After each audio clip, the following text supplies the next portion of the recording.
शेतकरी कर्जमाफीचा निर्णय जाहीर झाल्याशिवाय उपोषण थांबवणार नाही. बच्चू कडू.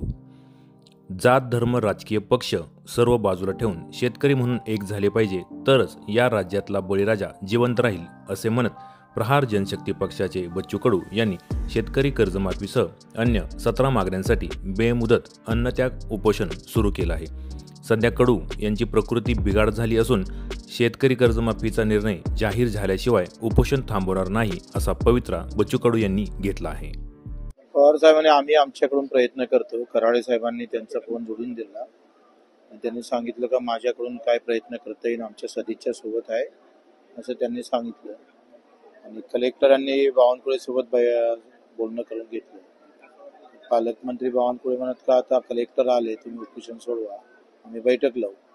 मी त्यांना सांगितलं बावनकुळेंना फक्त बैठकीवर काही उपोषण सुटणार नाही, निर्णय घ्यावा लागेल आणि निर्णय घेतल्याशिवाय आम्ही ते काही हलणार नाही. पवार साहेब राष्ट्रवादी कोण येणार आहे, मग त्यांचा पाठिंबा कसा असणार आहे? मला वाटते रोहितजी पवार उद्या येणार आहे, असं त्यांचे एक माजी आमदार त्यांचा फोन आला.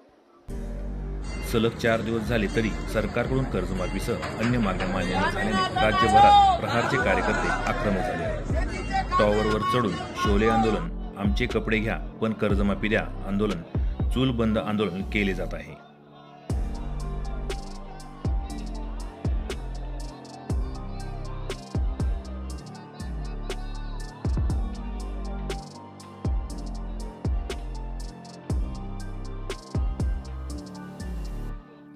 सध्या राज्यभरातून बच्चू कडू यांच्या आंदोलनाला पाठिंबा मिळत आहे.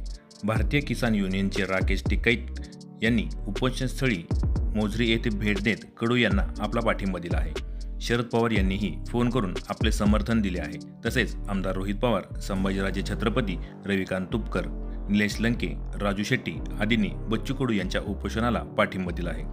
मराठा समाजाचे नेते मनोज जरांगे पाटील, ओबीसी नेते लक्ष्मण हाके, पॅन्थर सेनेचे दीपक केदार, भोई समाज यांनी पाठिंबा दिला आहे.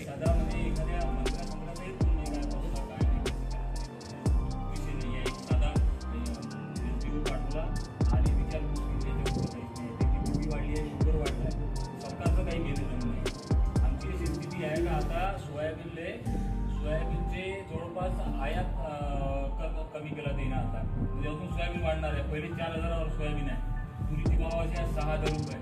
स्थिती शेतकऱ्याची असं आहे का म्हणजे कत्तल करणारा एखादा कसाही वस्तू जरी तो परवडला त्याच्यापेक्षा खतरनाक आहे हे तडकू मारवले शेतकऱ्याला.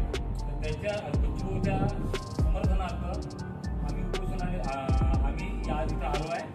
सरकारनं आपल्यावर फक्त अंगावर कपडे ठेवले आहे, बाकी काहीच नाही आहे. म्हणून आम्ही हे आता कपडे अंगावरती देऊन देतो, मोकळ होते. हे आमचे कपडे पाठवा माननीय मुख्यमंत्र्याला, आम्हाला विनंती आहे. नमस्कार.